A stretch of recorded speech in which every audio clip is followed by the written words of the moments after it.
जब ये सनातन शाश्वत आत्मा सबके अंदर व्याप्त है तो खोजा किसे जाए। इस पर श्री कृष्ण कहते हैं,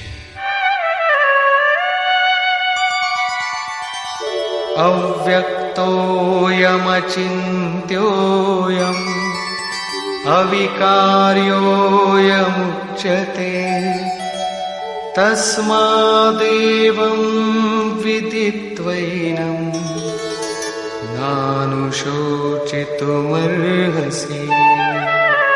ये आत्मा अव्यक्त अर्थात इंद्रियों का विषय नहीं है। इंद्रियों के द्वारा इसे समझा नहीं जा सकता। जब तक इंद्रियों और विषयों का संयोग है तब तक आत्मा तो है, किंतु उसे समझा नहीं जा सकता। वो अचिंत्य है। जब तक चित्त और चित्त की लहर है तब तक वो शाश्वत है तो, किंतु हमारे दर्शन, उपभोग और प्रवेश के लिए नहीं है। अतः चित्त का निरोध करे। पीछे श्री कृष्ण बता आए हैं कि असत वस्तु का अस्तित्व नहीं है और सत का तीनों कालों में अभाव नहीं है। वो सत है आत्मा। आत्मा ही अपरिवर्तनशील, शाश्वत, सनातन और अव्यक्त है। तत्वदर्शियों ने आत्मा को इन विशेष गुणधर्मों से युक्त देखा। न 10 भाषाओं के ज्ञाता ने देखा, न किसी समृद्धशाली ने देखा, बल्कि तत्वदर्शियों ने देखा। श्री कृष्ण ने आगे बताया कि तत्व है परमात्मा। मन के निरोध काल में साधक उसका दर्शन और उसमें प्रवेश पाता है। प्राप्ति काल में भगवान मिलते हैं और दूसरे ही क्षण वो अपने आत्मा को ईश्वरीय गुणधर्मों से विभूषित देखता है। वो देखता है कि आत्मा ही सत्य, सनातन और परिपूर्ण है। ये आत्मा अचिंत्य है। ये विकार रहित अर्थात न बदलने वाला कहा जाता है। अतः अर्जुन, आत्मा को ऐसा जानकर तू शोक करने योग्य नहीं है। अब श्री कृष्ण अर्जुन के विचारों में विरोधाभास दिखाते हैं, जो सामान्य तर्क है।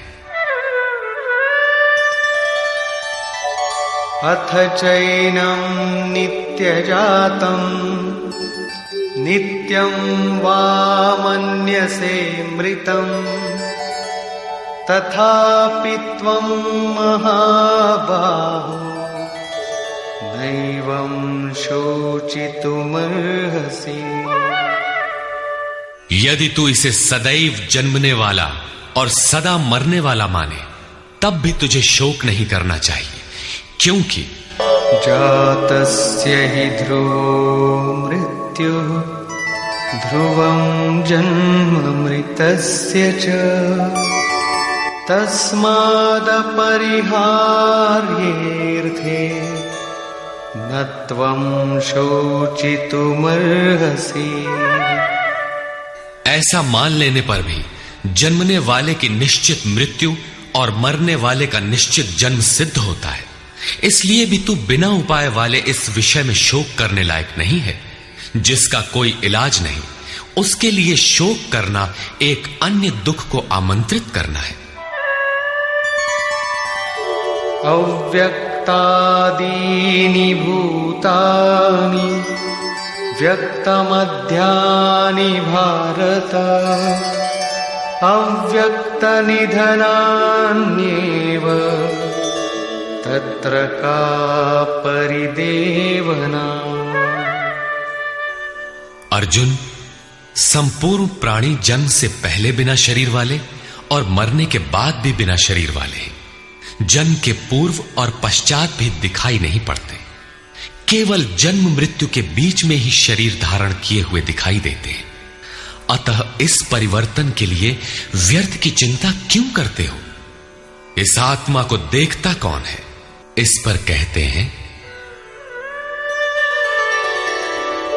आश्चर्यवत् पश्यति कश्चिदेनम् आश्चर्यवद्वदति तथैव चान्यः आश्चर्यवच्चैनमन्यः शृणोति श्रुत्वाप्येनं वेद न चैव कश्चित्। पहले श्री कृष्ण ने कहा था कि इस आत्मा को तत्वदर्शियों ने देखा है। अब तत्व दर्शन की दुर्लभता पर प्रकाश डालते हैं कि कोई विरला महापुरुष ही इस आत्मा को आश्चर्य की तरह देखता है, सुनता नहीं प्रत्यक्ष देखता है, और वैसे ही दूसरा कोई महापुरुष ही आश्चर्य की तरह इसके तत्व को कहता है। जिसने देखा है वही यथार्थ कह सकता है। दूसरा कोई विरला साधक इसे आश्चर्य की भांति सुनता है। सब सुनते भी नहीं, क्योंकि ये अधिकारी के लिए ही है। हे अर्जुन, कोई कोई तो सुनकर भी इस आत्मा को नहीं जान पाते, क्योंकि साधन पार नहीं लगता। आप लाख ज्ञान की बातें सुने, समझें, बाल की खाल निकाल कर समझें, लालायित भी रहें, किंतु मोह बड़ा प्रबल है। थोड़ी देर बाद ही आप अपनी सांसारिक व्यवस्थाओं में लिप्त मिलेंगे। अंत में श्री कृष्ण निर्णय देते हैं, देही नित्यमवध्योऽयं देहे सर्वस्य भारत तस्मात् सर्वाणि भूतानि न त्वं शोचितुमर्हसि। अर्जुन, ये आत्मा सबके शरीर में सदैव अवध्य है, अकाट्य है। इसलिए संपूर्ण भूत प्राणियों के लिए तो शोक करने योग्य नहीं है। आत्मा ही सनातन है। इस तथ्य का प्रतिपादन करके, इसका प्रभुता सहित वर्णन करके यह प्रश्न यही पूरा हो जाता है। अब प्रश्न खड़ा होता है कि इसकी प्राप्ति कैसे हो। संपूर्ण गीता में इसके लिए दो ही मार्ग हैं। पहला निष्काम कर्म योग और दूसरा ज्ञान योग। दोनों मार्गों में किया जाने वाला कर्म एक ही है। उस कर्म की अनिवार्यता पर बल देते हुए योगेश्वर श्री कृष्ण ज्ञान योग के विषय में कहते हैं, स्वधर्ममपि चावेक्ष न विकम्पितुमर्हसि धर्म्याद्धियुद्धा श्रेयोऽन्यत् क्षत्रियस्य न विद्यते। अर्जुन, स्वधर्म देखकर भी तू भय करने योग्य नहीं है, क्योंकि धर्म संयुक्त युद्ध से बढ़कर अन्य कोई परम कल्याणकारी मार्ग क्षत्रिय के लिए नहीं है। अभी तक तो आत्मा शाश्वत है, आत्मा सनातन है, वही एकमात्र धर्म है कहा गया है। अब ये स्वधर्म कैसा? धर्म तो एकमात्र आत्मा ही है, वो तो अचल स्थिर है, तो धर्माचरण क्या? किंतु इस आत्म पथ में प्रवृत्त होने की क्षमता हर व्यक्ति की अलग अलग होती है। स्वभाव से उत्पन्न इस क्षमता को स्वधर्म कहा गया है। इसी एक सनातन आत्मिक पथ पर चलने वाले साधकों को महापुरुष ने स्वभाव से उनकी क्षमता के अनुसार 4 श्रेणियों में बांटा: शूद्र, वैश्य, क्षत्रिय और ब्राह्मण। साधना की प्रारंभिक अवस्था में प्रत्येक साधक शूद्र अर्थात अल्पज्ञ होता है। घंटों भजन में बैठने पर वो 10 मिनट भी अपने पक्ष में नहीं पाता। वो प्रकृति के माया जाल को काट नहीं पाता। इस अवस्था में महापुरुष की सेवा से उसके स्वभाव में सद्गुण आते हैं। वो वैश्य श्रेणी का साधक बन जाता है। आत्मिक संपत्ति ही स्थिर संपत्ति है। इसका वो शनैः शनैः संग्रह और गोपालन अर्थात इंद्रियों की सुरक्षा करने में सक्षम हो जाता है। काम, क्रोध इत्यादि से इंद्रियों की हिंसा होती है तथा विवेक, वैराग्य से इनकी सुरक्षा होती है, किंतु प्रकृति को निर्बीज करने की क्षमता उसमें नहीं होती।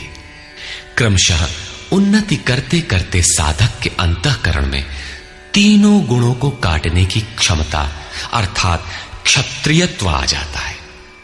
इसी स्तर पर प्रकृति और उसके विकारों को नाश करने की क्षमता आ जाती है। इसलिए युद्ध यहीं से आरंभ होता है। क्रमशः साधन करके साधक ब्राह्मणत्व की श्रेणी में बदल जाता है।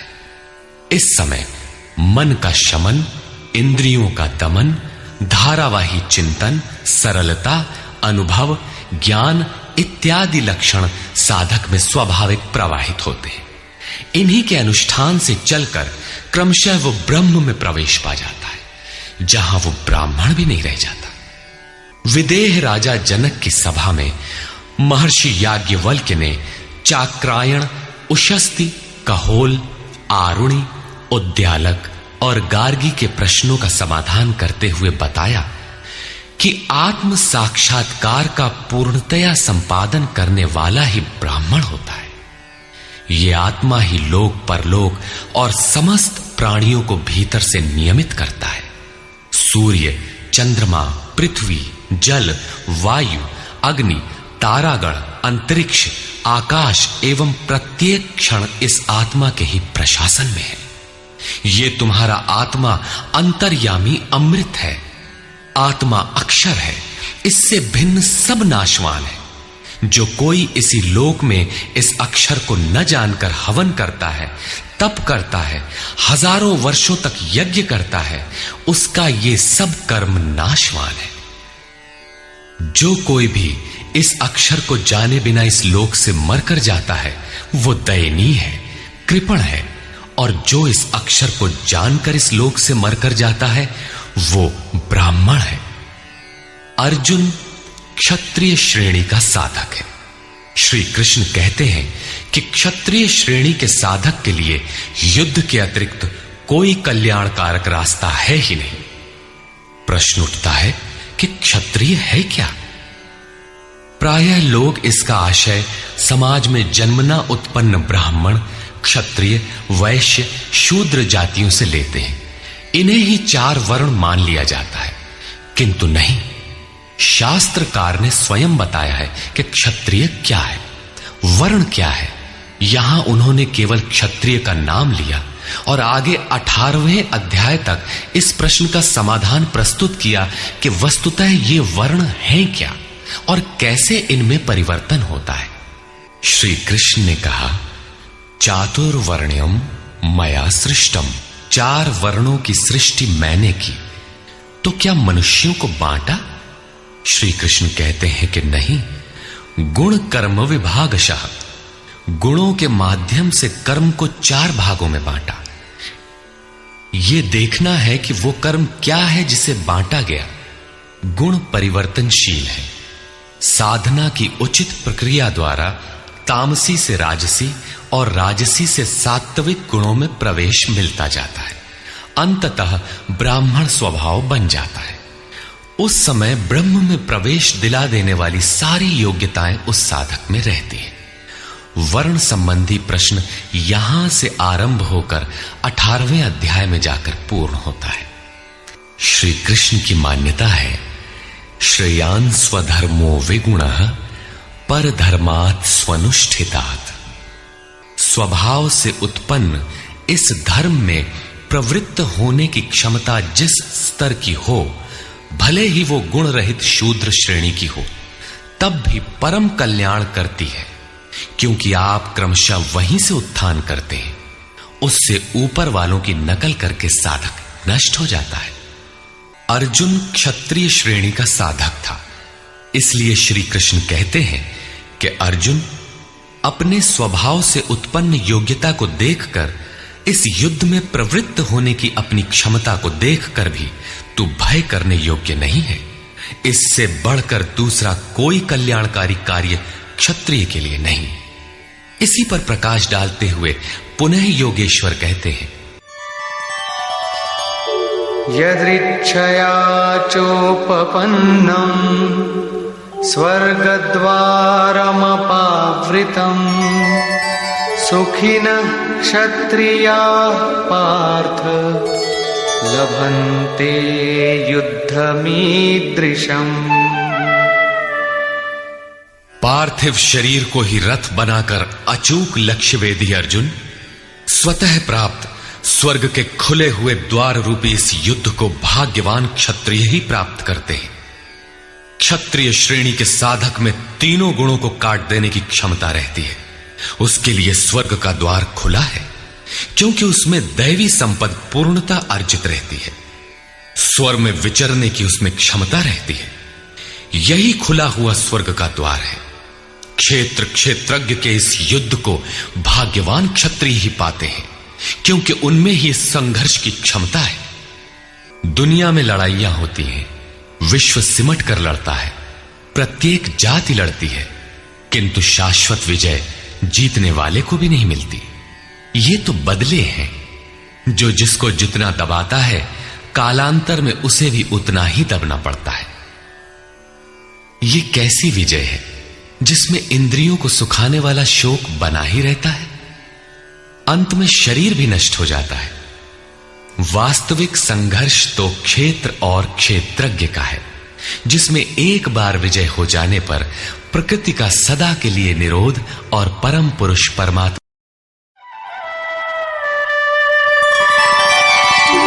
अथ चेत्त्वमिमं धर्म्यं संग्रामं न करिष्यसि ततः स्वधर्मं कीर्तिं च हित्वा पापमवाप्स्यसि। और यदि तू इस धर्मयुक्त संग्राम अर्थात शाश्वत सनातन परम धर्म परमात्मा में प्रवेश दिलाने वाला धर्म युद्ध नहीं करेगा, तो स्वधर्म अर्थात स्वभाव से उत्पन्न संघर्ष करने की क्षमता, क्रिया में प्रवृत्त होने की क्षमता को खोकर पाप अर्थात आवागमन और अपकीर्ति को प्राप्त होगा। अपकीर्ति पर प्रकाश डालते हैं। अकीर्तिं चापि भूतानि कथयिष्यन्ति ते व्ययाम् संभावितस्य चाकीर्ति मरणादतिरिच्यते। सब लोग बहुत काल तक तेरी अपकीर्ति का कथन करेंगे। आज भी पदच्युत होने वाले महात्माओं में विश्वामित्र, पाराशर, निमि, श्रृंगी इत्यादि की गणना होती है। बहुत से साधक अपने धर्म पर विचार करते हैं, सोचते हैं कि लोग हमें क्या कहेंगे। ऐसा भाव भी साधना में सहायक होता है। इससे साधना में लगे रहने की प्रेरणा मिलती है। कुछ दूरी तक यह भाव भी साथ देता है। माननीय पुरुषों के लिए अपकीर्ति मरण से भी बढ़कर होती है।